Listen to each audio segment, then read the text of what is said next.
নমস্কার, পশ্চিম মেদিনীপুর থেকে পুতুলের হোম কিচেনে আপনাদের সকলকে জানাই স্বাগত। আশা করি আপনারা সকলেই খুব ভালো আছেন, আমিও খুব ভালো আছি। আজকে আপনাদের দেখাবো অন্যরকম ভাবে, আজকে মশলা দিয়ে অন্যরকম সমস্ত কিছু আলাদাভাবে ডিম ভাপা। তো ডিম ভাপাটা আজকে সম্পূর্ণ প্রথম থেকে শেষ পর্যন্ত আমি কুকারে করব, কোনো কড়াইয়ের ব্যবহার করব না, কিছু না।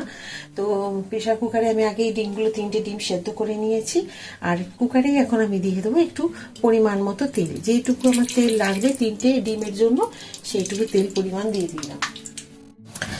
আজকে ডিম ভাপা যে আমি করবো দিয়ে দেবো আজকে আদা, রসুন, পেঁয়াজ, টমেটো, কাঁচা লঙ্কা, যেটা আপনারা ঝাল খাবেন সেই রকম ভাবে আপনারা দেবেন। আমি সেই বুঝে দিয়েছি। আর ডিমগুলোকে আমি দেখুন সেদ্ধ করে রেখে দিয়েছি এইরকম ভাবে। তো এই 3টে ডিমকে সেদ্ধ করা আছে, এখন এগুলোকে ভেজে নেব। দুধ একটু দিয়ে দেবো, নুন,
আমি এখানে পেঁয়াজ দিয়েছি, তেল, তেজপাতা আর কালো জিরে। তো পেঁয়াজগুলো একটু ভাজা হয়ে যাওয়ার পরেই মশলা দিয়ে দিলাম। মশলা আমি কি দিয়েছি আপনাদের তো বলা হয়নি। একটু পরিমাণ মতো হলুদ দিয়ে দিলাম। তো এখন একটুখানি নুন দিয়ে দেবো পরিমাণ মতো, যেটুকু লাগবে। আমি যেহেতু অল্প ডিম, সেই কারণে 3টে ডিমের করছি, তো সব কিছুরই পরিমাণ কম আছে। আপনাদের পরিমাণটাকে বাড়িয়ে দিতে হবে যদি ডিমের বেশি থাকে। তো চিনি হাফ চামচ দিলাম। আমি এখানে মশলা দিয়েছি আজকে ডিমের মশলা ভাপা দিয়েছি আদা, রসুন, পেঁয়াজ, কাঁচা লঙ্কা, আর দিয়েছি টমেটো একটা ছোট, দিয়ে দিলাম একটুখানি জিরে গুঁড়ো, একটু ধনে গুঁড়ো। সেই মশলাটাই তখন ডিশে ছিল, সেটা দিলাম। মিক্সিতে বেটে নিয়েছি, আপনারা চাইলে শিলনোড়ায় বেটে নিতে পারেন। একটু দিলাম কালারের জন্য রেড চিলি পাউডার।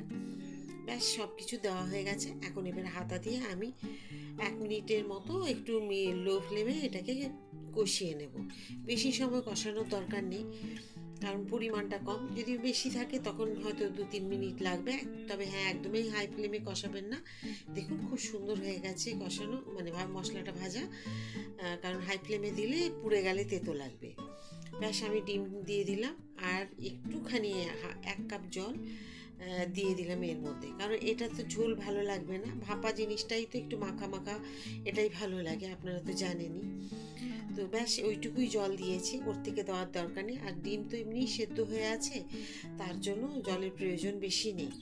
তবে এটাকে যে আমি যখন ঢাকা দিয়ে দেবো, মানে প্রেশার কুকারে টাইট দিয়ে দেবো ঢাকাটা, তো সেই ঢাকা যখন দেব তখন একটা সিটি পড়লেই হয়ে যাবে।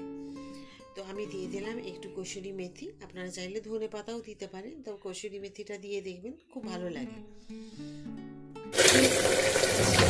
ডিম তো সেদ্ধ হয়ে আছে, শুধু একটা সিটি পড়বে, তাহলেই হয়ে যাবে একদম, যেটাকে বলবো আমরা ভাপা।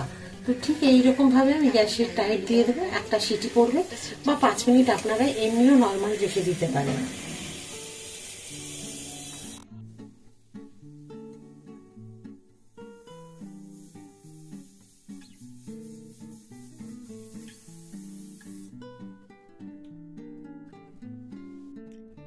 গ্যাস বন্ধ করে দিলাম। প্রেশার কুকারে যখনই স্টিমটা বেরিয়ে গেল তখন আমি কিন্তু একটা বাটিতে ঢেলে নিয়েছি।